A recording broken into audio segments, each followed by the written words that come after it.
your English podcast. Okay, let's dive in. Welcome everyone to this deep dive. We've got a bunch of sources here, notes, excerpts, all focused on, well, using YouTube for learning English. Our mission today basically is to unpack how this platform, something you probably use all the time anyway, can seriously help your language learning. And the sources, they make it pretty clear right off the bat. This isn't just about, scrolling videos casually. It's positioned as this free, super accessible resource. And the amount of content is just staggering. Travel, education, news, hobbies, whatever you're into, it's likely there. Yeah, and what really stands out in the material is how it moves beyond the static nature of textbooks sometimes. Mm. The sources really stress how YouTube helps you grapple with tricky things like accents, getting new vocabulary, but in context, and maybe the biggest thing, those cultural nuances, the stuff that's hard to get from just reading. It makes English feel more alive because you're seeing it, hearing it used by real people. Totally. I saw one note that mentioned someone feeling like really bored with traditional study until they found videos they actually liked. It's that visual element, right? The stories, the authentic speech. It just pulls the language into the real world, makes it relatable. Which brings up a pretty big question, though. With so much stuff available, where do you even begin?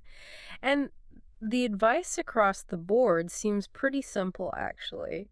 Just follow what you're interested in. If you love baking, find baking channels in English. If it's history docs, watch those. Makes sense. Right. Lean into what you genuinely enjoy. And another key thing from the notes, being honest about your level. Like, don't jump straight into some super complex physics lecture if you're just starting out. Find stuff you can mostly follow and then use the subtitles. That came up a lot. Definitely. English subtitles at first are kind of your bridge. They connect what you're hearing, which might seem fast or, mumbled to the written words. Super important for just understanding.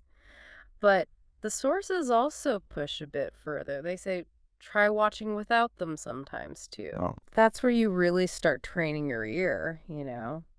Sounds tough, but yeah, necessary, I guess. And it's not just about passively watching, is it? Yeah. Active engagement seems key. The sources are really clear. Pause the video, say things out loud, try to copy the speaker. Which leads into techniques like shadowing that was highlighted quite a bit.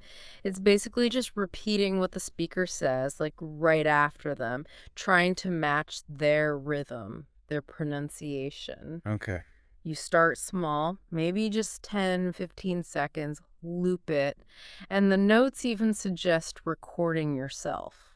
Oh, interesting. To compare. Exactly. To hear the difference, it might feel a bit awkward at first, but hearing yourself against the original, that comparison is really effective. Yeah, I can see how that effort pays off for pronunciation.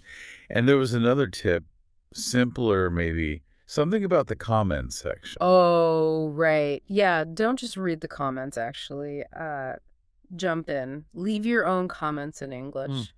It's a pretty low-stakes way to practice writing, interact with people, and just build a bit of confidence. Makes sense. Organization was mentioned too, like creating specific playlists, or even a whole separate YouTube account just for English stuff. Yeah, that helps cut down on distractions, right? Keep it focused. Yeah. And consistency. That point was really hammered home in the sources, even just 15 or 20 minutes a day, but every day is apparently much better than like one long session once a week. Right. Build the habit. And yeah, turn off those other notifications while you're in your English zone. Good point. Okay, so thinking about what to watch. The sources mention channels specifically for English lessons, like English with Rachel or similar ones, but also just regular stuff like vlogs or interviews to get exposure to more natural, kind of unstaged chat. And this is where it gets really practical, I think. Niche content.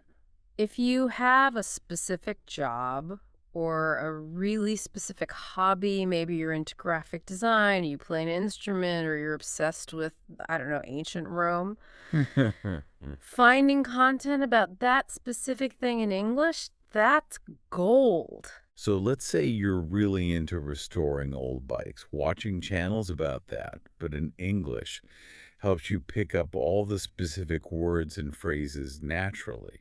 Precisely.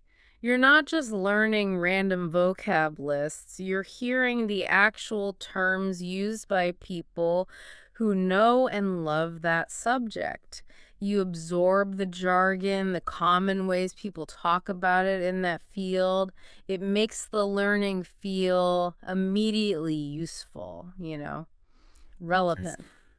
Okay, so let's try and wrap this up. Pulling it all together from the sources. YouTube is clearly presented as this really potent, free tool. It can help with accents, vocab, understanding culture. But, and this is the big but, results depend on how you use it.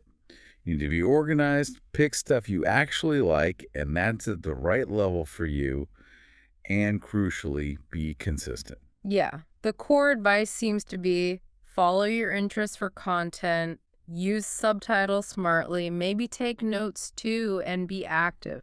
Repeat things, try shadowing, maybe leave some comments.